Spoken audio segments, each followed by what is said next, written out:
Hello friends, this is Swati Singh. Welcome back to my YouTube class. I hope you all are doing great. मैं भी एकदम बढ़िया हूँ। चलिए शुरू करते हैं आज का टॉपिक। हमने क्लास 9th का सेकंड चैप्टर ज्योग्राफी का shaping of the earth start किया था और उसके हमारे कुछ टॉपिक्स हो चुके थे। प्लेट टेक्टोनिक हमारा हो गया था, ठीक है।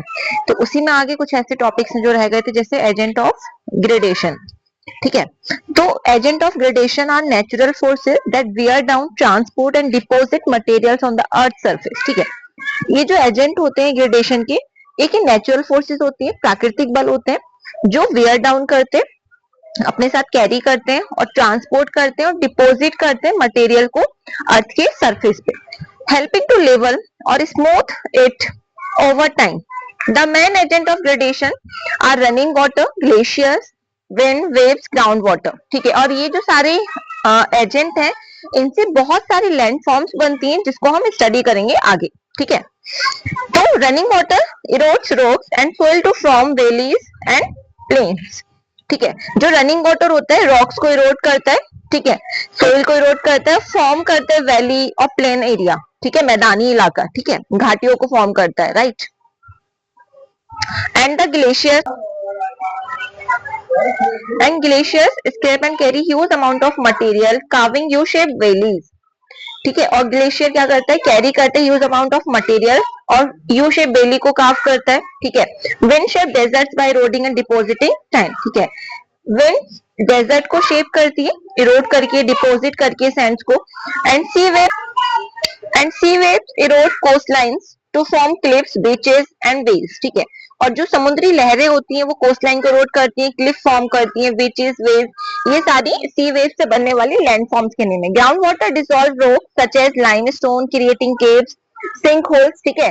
तो ग्राउंड वाटर डिसॉल्व करता है रॉक्स को और जैसे लाइमस्टोन हो गया, क्रिएटिंग केव्स हो गए, सिंक होल्स हो गए, इनको फॉर्म करता है। And together these agents are continuously modifying landform, lowering high areas and filling up low areas, ठीक है। And landforms have played a major role in shaping the history of human civilization. Rivers and fertile plains like those of the Ganga, Nile, Brahmaputra, Indus gave rise to agricultural societies and early cities. यहाँ पर जैसे आप देखोगे, मैं आपको एक और चीज यहाँ एक्सप्लेन कर दूं। जैसे यहाँ दिखा हुआ है कि shaping the history of human civilization. For example, अगर we talk about the Indus valley civilization, ठीक है, आईवीसी। इंडस वैली सिविलाइजेशन किस रिवर की बैंक पर डेवलप हुई थी? Indus, right. मतलब ये भी आप देख रहे हो नदी के किनारे। एंड द सेकंड मेसोपोटामिया, ठीक है। मेसोपोटामिया किस रिवर पे हुई थी? टिग्रिस एंड द यूफ्राटिस, ठीक है। एंड चाइनीज, आप देखोगे चाइनीज सिविलाइजेशन हुआंगहो रिवर, ठीक है, हुआंगहो रिवर के किनारे डेवलप हुई थी। एंड इजिप्टियन सिविलाइजेशन,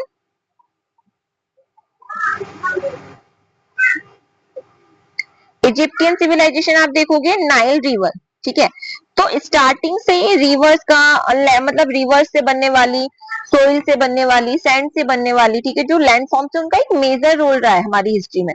क्योंकि सारी की सारी जो देख रहे हो आप सिविलाइजेशन है, जो मेजर सिविलाइजेशन थी हमारी वर्ल्ड की, वन ऑफ द मेजर, वो सारी की सारी कहाँ डेवलप हुई है? बैंक ऑफ द रिवर्स, ठीक है। और जो रिवर्स थी वो क्या करती थी? प्लेन एरिया को, रिवर्स के जो कॉर्नर वाला कोस्ट लाइन वाले एरियाज होते थे उसको, उसकी सॉइल को फर्टाइल करती थी, ठीक है, जिससे वहां पर एग्रीकल्चर पॉसिबल हो पाया। और एग्रीकल्चर सरप्लस हुआ, देन फिर वहां पॉपुलेशन भी इंक्रीज हो पाई, सिटीज डेवलप हुए। तो ये बहुत इंपॉर्टेंट रोल था यहाँ पर रिवर्स का, ठीक है। And mountain acted both as barriers and protectors, ठीक है। जैसे Himalayas shielded India from the invasion but also allowed cultural exchanges through passes like the Khyber pass.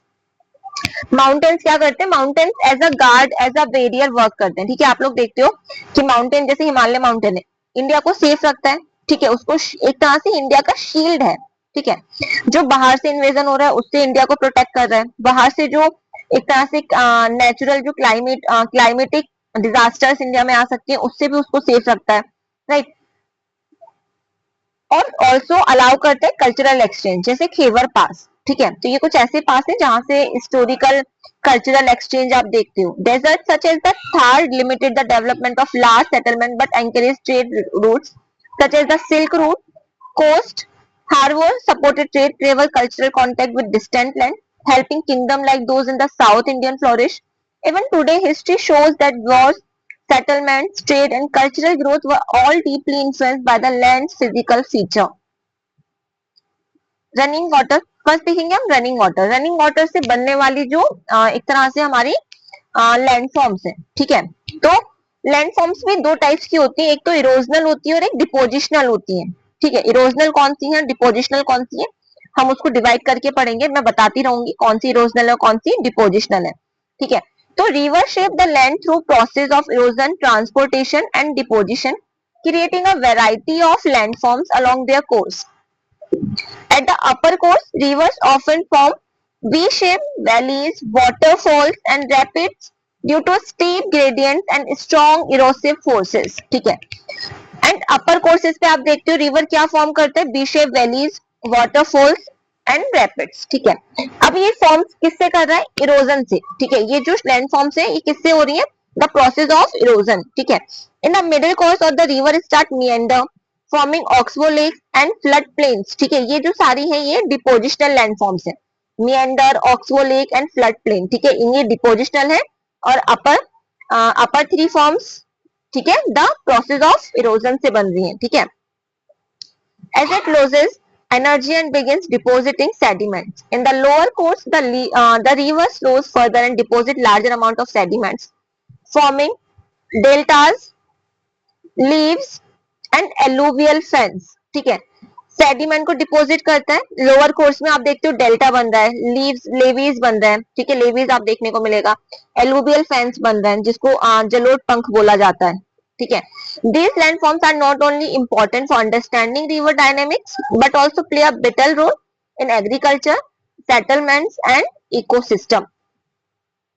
First देखते हैं वाटरफॉल. ठीक है, how to form waterfall through river.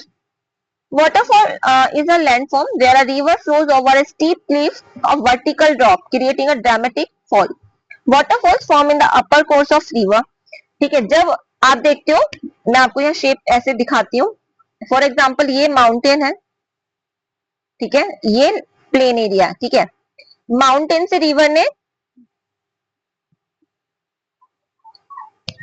Blue ले लेते हैं, माउंटेन से यहां से रिवर बह के आ रही है. ठीक है, राइट. तो यहाँ पर आप देख रहे हो ये जो एरिया, यहाँ पर जो ये एरिया बन रहा है सीधा एकदम जो पानी गिर रहा है रिवर का. ठीक है, ये हमारा क्या बन रहा है, वाटरफॉल. जो सॉफ्ट रॉक्स होती है वो तो इरोड हो जाती है और जो हार्ड रॉक होती है वो रह जाती है. ठीक है, तो सॉफ्ट रॉक इरोड हो जाती है और सीधे आप देखोगे स्टीप क्लिफ, मतलब एकदम खड़ा ढाल बनेगा. ठीक है, जहां से एकदम सीधा पानी नीचे गिरता है. ठीक है, इसी को बोल रहे हैं, इस फॉर्म को बोल रहे हैं वाटर फॉर्म. जैसे पहाड़ों से निकलते ही जो सॉफ्ट रॉक्स होती है उसको इरोड कर देती है. ठीक है, एंड देन हार्ड रॉक वहां रह जाती है, उससे पूरा स्टीप क्लिफ जो बनता है, वर्टिकल ड्रॉप बनता है. ठीक है, उसको हम बोल रहे हैं waterfall. while soft waterfall in the upper course of river where hard rock resists erosion and while softer rocks below are warm away creating a sudden drop. They are not only beautiful natural features but also attract tourists making them important for local tourism and economy. ठीक है, सिर्फ natural feature नहीं है, also ये economy को एक तरह से क्या करता है, बूस्ट करता है. क्योंकि आप देखते हो कि जहां भी ये एरिया, जहां भी ये नेचुरल लैंडस्केप, नेचुरल लैंडफॉर्म्स आपको देखने को मिलती है वहां टूरिस्ट बहुत जाते हैं. ठीक है, और ये एक तरह से जब टूरिस्ट जाते हैं तो इसको एक इम्पोर्टेंट एरिया बना देते हैं. ठीक है, for local tourism and economy के लिए. Waterfalls are sometime used by hydro electric power generation, और समटाइम आप देखोगे वाटरफॉल को हाइड्रो इलेक्ट्रिसिटी को जनरेट करने के लिए भी यूज किया जाता है. ठीक है, as the force with which the waterfalls can be harnessed to produce electricity. In the addition, they provide opportunities for recreation such as trekking, photography, and often hold cultural and religious significance in certain regions. Okay, now meander. Meander is a winding curve or bend in the middle or lower course of a river formed due to a lateral erosion and deposition. ठीक है, अब बात करते हैं meander. ठीक है, meander कहाँ है, जैसे आप यहाँ देख पा रहे हो ठीक है। एक वाइंडिंग कर्व होता है, बैंड होता है मिडिल और लोअर कोर्स ऑफ रिवर, ठीक है, रिवर के बीच में, ठीक है। मियंडर क्या है, आप यहाँ पर देख पा रहे हैं, ये जो ये, ठीक है, ये एक मियंडर है, यहाँ एक मियंडर, ये जो एक तरह से बैंड होता है, मतलब जो मोड़ होता है, रिवर जिस मोड़ से होकर गुजरती है, तो बीच बीच में आप देख रहे हो ये मोड़, ठीक है। तो इसको यहाँ पर क्या बोला जा रहा है, इसको यहाँ पर बोला जा रहा है, ये है यहाँ पर मियंडर। आप देख रहे हो कितने सारे बैंड है, ये बैंड को क्या बोला जा रहा है, meander. Okay, due to lateral erosion and deposition of sediment, as the river flows it erodes the outer bank of the bands and deposits sediment on the inner bank, gradually creating large loops. Meander are important for human because the fertile soil deposited along their banks support agriculture. ठीक है, meander के through क्या होता है, rivers अपने banks पर, ठीक है, जो outer banks होते हैं बैंड के, वहां पर क्या करती है, वो उसको इरोड करती रहती है और इनर बैंक्स पर वहां डिपॉजिट करती रहती है सेडिमेंट, ठीक है, जिससे वहां की जो सोइल होती है वो फर्टाइल हो जाती है और वो सपोर्ट करती है एग्रीकल्चर को, making this area ideal for farming, ठीक है। और इसलिए ये एरिया फार्मिंग के लिए बहुत ज्यादा आइडियल हो जाता है, अच्छे से फार्मिंग हो सकती है। And they also influence settlement patterns as villages and town often develop on the gentle slopes near meanders, ठीक है। In addition, meandering rivers can be used for navigation, irrigation, and in some cases, tourism as their scenic curves create attractive landscape. The Grand Anicut, also known as Kalanine, Tamil Nadu, is an example of use of rivers for irrigation. ठीक है, तो आप मैं यहाँ एक बार समझा देती हूँ। ऑक्सबो लेक, आपने ये देखा मेंडर, ठीक है। तो जब ज्यादा सेडिमेंट्स हो जाते हैं, ठीक है, तो सेडिमेंट्स के कारण जो ये यहाँ से जो एक पार्ट नदी का, मतलब जो एक बैंड है वो अलग हो जाता है, तो ये इसको हम क्या बोल रहे हैं, ऑक्सबो लेक, ठीक है। आपने देखा आउटर पार्ट में, आउटर पार्ट को क्या कर रही है, इरोड कर रही है रिवर, ठीक है, और इनर पार्ट को, इनर पार्ट में क्या कर रही है, डिपॉजिट कर रही है सेडिमेंट्स, ठीक है।